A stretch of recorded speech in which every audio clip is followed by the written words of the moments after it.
அன்பு பில்டர்ஸ் ஃபேமிலியில் ஒருத்தர் மாதிரி என்ன பார்த்துக்கிட்டாங்க. 3 பேரையும் நான் தான் வச்சு நான் ரொம்ப வணங்குறேன். மற்றவங்க இவ்வளோ பண்ணுவாங்களா என்னெல்லாம் தெரியாது, இவ்வளோ பண்ணீங்க. அன்பு பில்டர்ஸை இந்த இடத்துல பார்த்தது வந்து எங்களுக்கு ரொம்ப சந்தோஷமா இருந்துச்சு.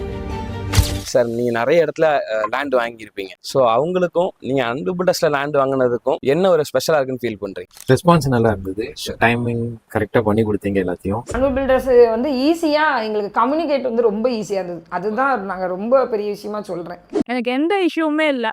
ஒரு தடவை எத்தனை தடவை விசிட் பண்ணனாலும் எங்களை கூட்டிகிட்டு வந்து காமிச்சாங்க. அது எங்களுக்கு ரொம்ப சாட்டிஸ்ஃபைடாக இருந்தது. மெயின் அதுதான், என்ன சொன்னாங்களோ அது அப்படியே இருந்துச்சு.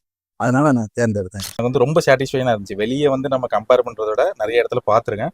பட் இங்கே வந்து உங்களோட அப்ரோச்சும் சரி, உங்களோட நீங்கள் டீல் பண்ணுறதும் சரி, டவுட்டும் சரி, நம்ம லீகல் செக் பண்ணுறதுலேருந்து எல்லாமே வந்து எந்த டைமில் கூப்பிட்டாலும் ப்ராப்பராக சொல்கிறதுலேருந்து இனிஷியேட் பண்ணுறது எல்லாமே வந்து எனக்கு ரொம்ப கம்ஃபர்டபுளாக இருந்துச்சு. அதே மாதிரி எப்போ நான் கால் பண்ணாலும் சங்கடப்படாமல், நீங்களோ இன்கேஸ் வேலையில் இருந்தாலும் உடனே அடுத்து கூப்பிட்டீங்க. அப்படிங்களா, ஒரு டாக்குமெண்டேஷனாக இருக்கட்டும், டாக்குமெண்ட் வெரிஃபிகேஷனாக இருக்கட்டும், ஒரு ஃபாலோஅப்பாக இருக்கட்டும், நம்ம ஒரு 10-15 தடவை தொடர்ந்து கேட்டாலும் சரி, அதுக்கு ஒரு நல்ல ஒரு எக்ஸ்பிளனேஷன் கண்டிப்பாக சார் எல்லாமே நல்லா கொடுத்தாங்க. சந்தோஷம்.